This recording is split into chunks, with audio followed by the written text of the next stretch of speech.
Now, let us switch our attention to UFC 229. One of the big fights on the main card features two, I don't want to call them up and coming. One of them has been there before. He's fought for an interim title. That's Ovince St. Preux. But he is fighting a rising star in the light heavyweight division. Dominick Reyes is undefeated. He has had some great performances thus far, of course, undefeated in his career and in the UFC. And what a spot it is for him to be fighting on this card. He joins us now for the first time. The Devastator, Dominick Reyes, on the program. Dominick, how are you? I'm good, Ariel. How are you, man? I'm doing great. Wow, what an opportunity this is for you. What an opportunity to shine on one of the biggest main cards in the company's history. When you got the call that you were fighting on the main card of Conor and Khabib, what was your reaction? Excited, man. It's huge. It's freaking huge. But they need stars, so that's what I'm here for. Did you know right away that was that main card? Or did they offer you this before they made that fight? I didn't know it was main card until I think I was watching, was it 228 or 220? I think it was 228, and they showed, like, the main card on the TV. Okay. And I was like, wow, that's awesome. So that's how I found out I was on the main card. Do you feel like in some ways this is a vote of confidence from the promotion? Okay, they need stars at 205. It's been well documented that this division is sort of scrambling right now. It's a bit shallow, certainly more shallow than it used to be, and this is their opportunity to make yourself into a star because they need people like you at 205? I do believe that. I'm a finisher, you know. I'm exciting. They need excitement. They need promising young talent. So I think I fit that bill perfectly, and that's why they set me up right here. I think this is my showcase fight for the organization, and I intend on showing out. Why do you think 205 has sort of suffered this fate over the last couple of years? I mean, top heavy, you have John Jones and DC Gus, although he's been inactive. But why do you think no one's really emerged over the past couple of years as like a new breakout star, unlike the other divisions? One, I think the guys, like the top guys, are getting older, but they're still very skilled, you know. And I think it's just we're kind of beating each other up, the light heavies. Like the young guys coming up are beating each other up, and it's hard to get really a lot of traction at light heavyweight because it's easy to lose. It's easier to lose, in my opinion. We're stronger. We're a little bit faster without being slow like the heavyweights. So I think it's just tough to rise in this division. As before, guys were coming in from other organizations, and they were already made a name for themselves. Yeah. Here, we're making a name for ourselves on the fly, and it's tough to do, but I'm doing it, so that's what I'm here. If I would have told you, I don't know, 5 or 6 years ago, where do you want to be? You want to be in the NFL, or do you want to be in the UFC? What would you have said? I was all about the NFL 5 or 6 years ago, man. Shoot. But NFL was my dream. You were a sure. Division I, AA, two-time all-conference football player, and you were the team captain over at Stony Brook University in New York, correct? Yes. You had 2 NFL tryouts? Yes. With the 49ers and someone else? No, I never got a tryout with the team. They were combines. Oh, okay. And what happened? They wouldn't give me a shake, man. They just wouldn't give me a chance. Nobody would give me a chance to show my stuff. And it pissed me off. That really pissed me off. And I wanted to keep hitting people. So then I turned my attention to MMA, where I could really, really hit people. Why do you think you didn't get a chance? I think because I went to a smaller school. Stony Brook had never had anybody go to the NFL prior. And it was like, are we going to take this guy from, I don't know, Florida State, who maybe he didn't play that much, but he's from Florida State and he has all these good numbers. Are we going to take this kid from Stony Brook, never heard of Stony Brook, but he started for 4 years and he has all the numbers and all the film to back it up. But we're not sure because we don't know exactly what the competition, you know, things like just political crap like that. It's not really about the talent at that point. And I think that's what's a big factor in it, to be honest with you. But you felt you were good enough? Oh, yeah, absolutely. if you guys check out my highlight film on YouTube, I mean, you could decide for yourselves. But I believe I was good enough, just like I believe I'm good enough to be champion in the UFC. And you played safety, correct? Yes. Do you watch the NFL still? I don't. I watch college football still. I'm just curious, when you if you did watch the NFL, like, do you watch and say, "Oh, I should have been there. Yeah. I could have been there. Well, I'm as good as these guys." The first year I didn't get drafted, I was watching, guys that got drafted or picked up over me. I was like, man, these guys are freaking. What is this? They're getting burned, missing tackles, looking terrible, and it was very frustrating. But I moved on. I gathered up all my, got myself together, and then I said, you know what, I'm not done with this athletic journey, and I put myself on the MMA path. You do have a background in martial arts, if you will. You were a high school wrestler, but did you do any other, like karate, jiu-jitsu, or was it just strictly high school wrestling? Just high school wrestling. And so why, like, instead of like trying out for the CFL or Arena or Europe or something, why did you then scrap football and say, I'm going to go into this? Because I did a CFL tryout and it felt like a junior college. Damn. And I didn't like that. I didn't like it was either NFL or bust at that point. I wanted the professionalism that came with the NFL. I wanted that top level treatment, it just didn't feel the way I wanted it to feel, and I wasn't down for that. Wow. Okay. And then so why MMA? Because that was the next sport. I mean, I couldn't all of a sudden switch to baseball or basketball, right? Or anything like that. So, I mean, I grew up fighting with my brothers. I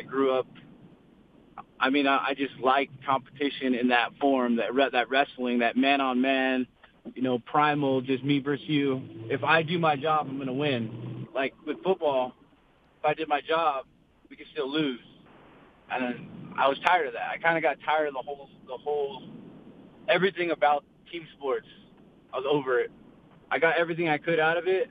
I loved it, but it was time to move on. And I switched to MMA because my brother, Alex Reyes, he's also in the UFC, he owns his own gym. So I just started training there, and it turned out that I was better built for MMA than I was for football, in a sense. And so you make your pro debut in December of 2014. You go 5-0. Things are going well, but it seemed, at least to me, that your fight against Jordan Powell in LFA, which we're looking at right now, and we just saw the insane knockout, is what really got everyone talking about you, because there he is, so sort of like showboating and playing off the fact that you're not hurting him. Boom. And then you head kick him, and he goes face first, and he's out cold. Do you feel the same way? Like, do you feel like that's what got you the attention, in the MMA world and the UFC's? I mean, look at that. We're showing it again. He's just shaking you. Like, it's just, that thing went viral. Do you feel like that's what changed everything for you? Oh, yeah. Yeah, I do. Big players show up in big times, and LFA was a big moment. I knew there was a lot of attention on it, but I knew if I got a big finish that it would change my life, and that's exactly how it went down. I knew he would shake it. I knew he would do that, though. I dug up some film on him from like a kickboxing fight he had like 2 years before that. And every time he got hit, he would shake his head like, nah. So I told myself, I said, if he shakes his head at me, I'm going to kick his head off. And that's exactly what happened. Well done. And then the UFC takes note, and then you win in your UFC debut, and of course you're undefeated in the UFC, but you're now 3-0. You win your UFC debut. Is it true that you were the head of the IT program at a local high school while you made your UFC debut and then walked away from that job after the fight? Yes, that is very true. IT? Wow, that's unbelievable. Yeah. What does that entail? It's a lot of troubleshooting, just fixing everything, printers, computers, projectors, phones, whatever. That's unbelievable. Because I got my degree in information systems from Stony Brook. Okay. So, I know a lot about computers and stuff. I grew up with computers. I'm 28 years old. I grew up with, Windows 95, the Yeah. IBM. So and video games, like developing as I'm growing. So I've always been fascinated with them. I still am. But yeah, I was IT sitting at the desk. Nobody would ever guess that I was secretly I was like a superhero, secretly MMA guy knocking people out on my free time. So the kids in your school, the other faculty members, did not know about this? They didn't know until the LFA fight. Then they knew. Wow. So you come back to school on what, the Monday after? I took Monday off. Okay. I came back on Tuesday. And what are they saying to you? He's like, wow, oh my God, like that's so crazy. I would have never guessed that you're this badass dude. And I'm like, yeah, on my free time, I go home and train. I train my ass off. How did they find out about you? It just because it went viral? Yeah, because they saw it on SportsCenter. Oh, wow. That's incredible. And they're like, holy smokes, that's the guy who fixed my projector at school? Exactly. That's exactly what they said. That's amazing. And then you stuck with the job up until the UFC debut. The debut goes well. Why did you drop it? I dropped it after I signed the contract for the Kimball fight. Okay. I dropped it because it was real, It was like, let's do this for real, for real. I made more in the Christensen fight than I did the entire year as a salary. Okay. So it was time. It was time to go full bore into it. Do you miss it? Not really. I don't. I'm my own boss now, so that's the goal. I get to enjoy every day and train and go, 2-a-days and 3-a-days without, have anybody or anything really holding me back. How far away, you beat Ovince St. Preux, how far away do you think you are from that conversation at 205 at the top of the heap? I'm going to say 1 to 2 fights. Wow. That's it. 1 to 2 fights after him. So, yeah. What's the goal? Beat OSP, then maybe, I don't know, winner of Smith, Ozdemir. What are you thinking?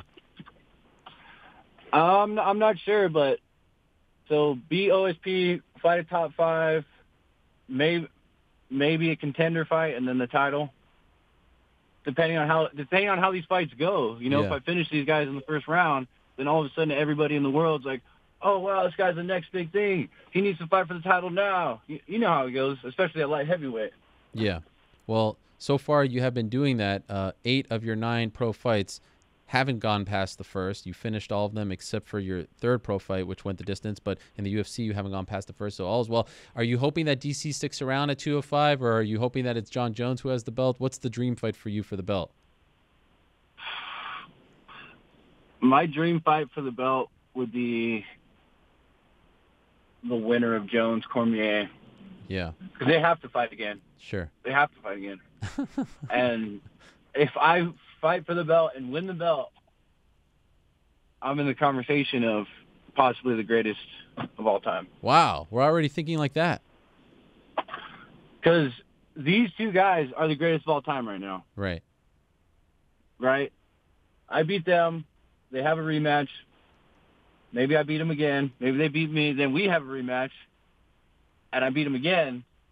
Now that conversation is like, okay, these 2 are the best.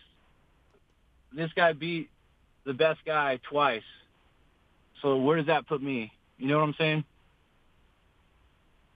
That's just how I feel. All right. Well, first things first, it's this Saturday, UFC 229, arguably the biggest fight card in the promotion's history, perhaps the most important and the most anticipated main event of all time. And Dominick Reyes is going to be front and center, main card. The world will be watching. Big opportunity for you, Dominick. Seize the moment, my man. Can't wait. Best of luck to you. Can't wait, my friend. Can't wait. And we'll see you out there in Vegas, all right? All right. See you later. There he is, the Devastator, Dominick Reyes. He was once fixing your projector or your laptop. Now he's knocking people out in the UFC, and he's on the UFC 229 main card. Wow.